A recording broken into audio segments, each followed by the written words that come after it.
کبھی فاقہ، کبھی کھانا ہے کبھی نہیں ہے، مشکلات ہے، ذہنی ٹینشن ہے، دباؤ ہے، کوئی زخم آیا، کوئی چوٹ لگی، کچھ بھی ہوا، ہاتھ پیر ٹوٹ گیا، جو بھی ہوا، خون میں نے دیکھ لیا، مجھ پہ ایک قسم کی افراتفری حاوی ہو جائے گی اور میں فوری طور پر چلا جاؤں گا ہاسپٹل۔ مجھے نیند نہیں آ رہی ہو، مجھے چڑچڑاپن آ گیا ہو، مجھے غصہ بڑا جلدی آتا ہو، میں بات سنتا نہیں ہوں، میں فوری طور پر ریئیکٹیو ہو جاتا ہوں، مجھے کوئی بات بتاتا ہے تو میں ان کو دبا دیتا ہوں، چپ کر لیتا ہوں، اپنے بچوں کے ساتھ یہ کرتا ہوں، نہ میں سننے کی صلاحیت رکھتا ہوں، صبر برداشت نام کی کوئی چیز ہے ہی نہیں، تو میں کدھر جاتا ہوں؟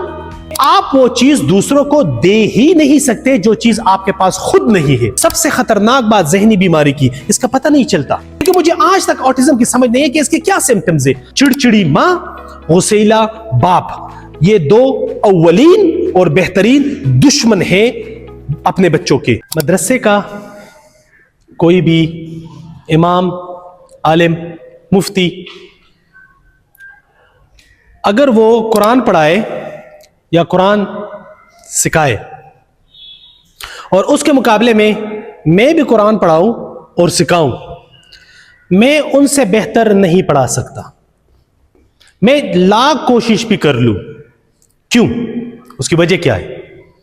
مدرسے کے عالم نے، مدرسے کے استاد نے، مدرسے کے مفتی نے، مدرسے کے طالب نے ٹاٹوں پہ 8-10 سال لگائے ہوتے ہیں، انہوں نے بو کھاٹی ہوتی ہے، انہوں نے وہ محنت دیکھی ہوتی ہے جو دن کو بھی ہوتی ہے، رات کو بھی ہوتی ہے، گھر سے دور ہوتے ہیں وہ، کبھی فاقہ، کبھی کھانا ہے کبھی نہیں ہے، مشکلات ہے، ذہنی ٹینشن ہے، دباؤ ہے، اس کے باوجود وہ ایک فوکسڈ ہوتے ہیں کہ قرآن کو سمجھا جائے اور اس پہ غور و فکر کیا جائے اور اس کے بعد اس کو سکھایا جائے۔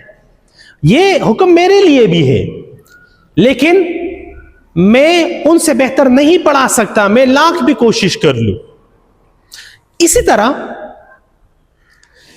جب ہم اس کو سیکھنے کے لیے جائیں گے نا، تو ہمیں ان بندوں کو رابطہ کرنا چاہیے، ان کو ٹارگٹ کرنا چاہیے جو مجھ سے بہتر اس چیز کو جانتے ہو، وہ مدرسہ ہے، عالم ہے، مفتی ہے، ان کے پاس جانا چاہیے تاکہ وہ میری بہتر اصلاح کر سکے۔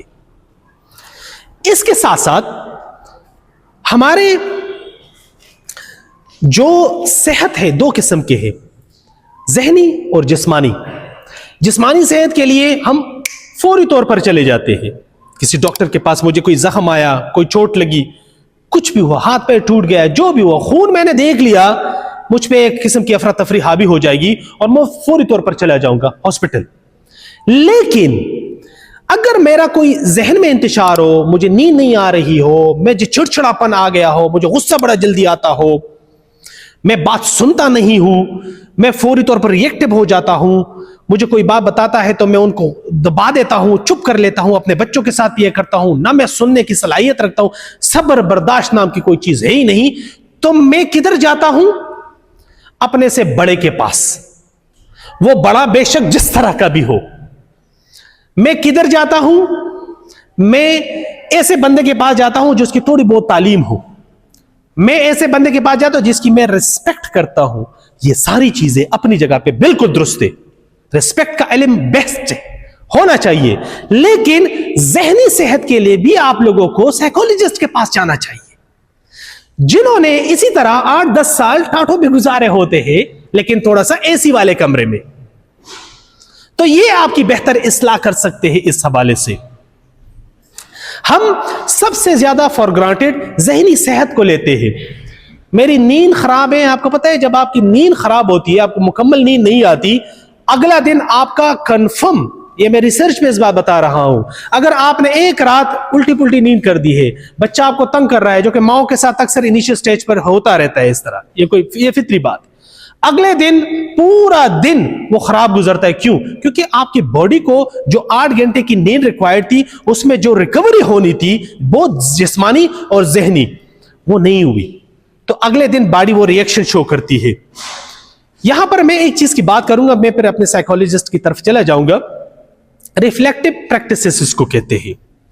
یاد رکھیے یہاں پر جو بھی باتیں ہو رہی ہے اس وقت، یا آپ لوگوں کے ساتھ جتنے بھی پریکٹسز ہوں گے، یہ ان کے بارے میں نہیں ہو رہی ہے، یہ میرے بارے میں ہے اور آپ کے بارے میں ہے۔ میرے اس بات کے کہنے کا مطلب کیا ہے کہ ہمیں لگ رہا ہوتا ہے نا ہاں دے پلان کی خدا مسلش دے دا چوز دا کم خبر ہوگا نا دا پلان کے نے دا اغیم دا سے دے او بھائی یہ میرے بارے میں ہے اور آپ کے بارے میں ہو رہی ہے ساری چیزیں. تو اس وجہ سے کوشش کیجئے کہ اس کو خود پہ لے. کیوں یہ کیوں ضروری ہے کہ آپ خود پہ اس کو کریں گے؟ اس وجہ سے کہ آپ وہ چیز دوسروں کو دے ہی نہیں سکتے جو چیز آپ کے پاس خود نہیں ہے, چاہے وہ پیسے ہو, چاہے وہ صبر ہو, چاہے وہ برداشت ہو, چاہے وہ خوشی ہو, کچھ بھی ہو نہیں دے سکتے. مثال کے طور پر میرا بچہ مجھ سے 5 روپے مانگ رہا ہے تو میں جیب میں ہاتھ ڈالوں گا, تو میں اگر جیب میں 5 روپے پڑے ہیں تو میں بچے کو 5 روپے دوں گا, اگر ہے ہی نہیں تو میں کیا دوں؟ تو ایگزیکٹلی اسی طرح خوشی, صبر, برداشت, کنٹرول کرنا, یہ ساری چیزیں اگر میرے اندر ہے تو میں سامنے بچے کو بھی کر سکتا ہوں, اپنے ہسبینڈ کو بھی کر سکتا ہوں, اپنی مسز کو بھی کر سکتا ہوں, اپنے ماں باپ کو بھی کر سکتا ہوں. اور مجھے اس دن ایک بندے نے رابطہ کیا کوئٹہ سے, کہہ رہے کہ ہماری ٹریننگ کر لے ہمارے سٹاف کی. میں نے کہا میرے لیے آنا مشکل ہے. انہوں نے کہا کہ ہم ایک چیز پہ, کس چیز پہ فوکس کر لیں, ایک چیز اگر آپ بتا دیں. میں نے کہا خوش رہنا سیکھو, ایک چیز بس. خوش انسان اچھا, اگر وہ فادر ہے بہترین فادر ہوگا, اگر وہ ہسبینڈ ہے بہترین ہسبینڈ ہوگا, اگر وہ ماں ہے بہترین ماں ہوگی, اگر وہ بچی ہے بہترین طالب علم ہوگی. خوش. اور دوسری بات, خوش انسان اچھا مسلمان بھی ہوتا ہے, اللہ سے اس کا تعلق بھی مضبوط ہوتا ہے, سوسائٹی کا ایک کارآمد انسان بھی ہوتا ہے, اور اس سے خیر بھی پھیلتا ہے اگر وہ خوش ہے. اگر وہ خود ہی خوش نہیں ہے, اس کا انتشار یہاں پہ چل رہا ہے, وہ اپنے آپ سے فری نہیں ہوتا, تو ہم سب سے زیادہ, پتہ ہے آپ کو, سب سے زیادہ فار گرانٹڈ کس کو لیتے ہیں؟ خود کو. اگر مجھ سے ابھی پوچھا جائے کہ اپنے پڑوسیوں کے بارے میں بتاؤ, میں 10 چیزیں بتا دوں گا. فلاں کے بارے میں بتا دو, میں 50 چیزیں بتا دوں گا. اس کے بارے میں بتا دو, میں 100 چیزیں بتا دوں گا. لیکن اگر مجھ سے یہ پوچھا جائے کہ بھائی وجاہت علی شاہ کے بارے میں بتاؤ, تو شاید میرے بارے میں نے تو کبھی اس بارے میں تو کیا میں اپنے ساتھ 24 گھنٹے نہیں گزارتا ہوں خود؟ ہر ریسرچ بیس بات ہے, ہر 7 میں سے 1 بچہ اس وقت ذہنی عارضے میں مبتلا ہے. 7 میں سے 1 بچہ.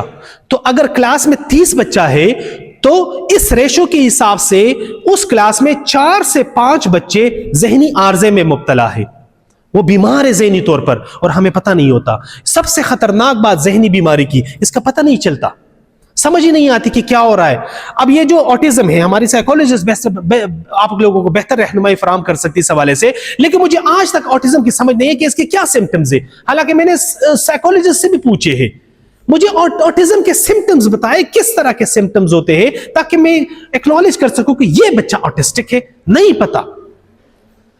اب دیکھیں, تو اس وجہ سے یہ جو بچہ خاموشی کی طرف چلا گیا, بچہ چڑچڑا ہو گیا ہے, بچہ ہجوم کے ایوائڈ کرنے لگا ہے, بچہ بات نہیں مان رہا. او بھائی بچے میں مسئلہ نہیں ہے, اس کے ارد گرد ماحول کو ٹھیک کر دے.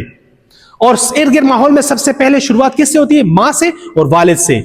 چڑچڑی ماں, غصیلا باپ, یہ 2 اولین اور بہترین دشمن ہیں اپنے بچوں کے. دوبارہ دہراتا چلو, چڑچڑی ماں اور غصیلا باپ سب سے بڑے دشمن اور سب سے پہلے دشمن اپنے بچوں کو یہی ہے. لیکن اگر اچھی ماں اور اچھے والد, یہ سب سے بہترین دوست بھی ہے اپنے بچوں کے.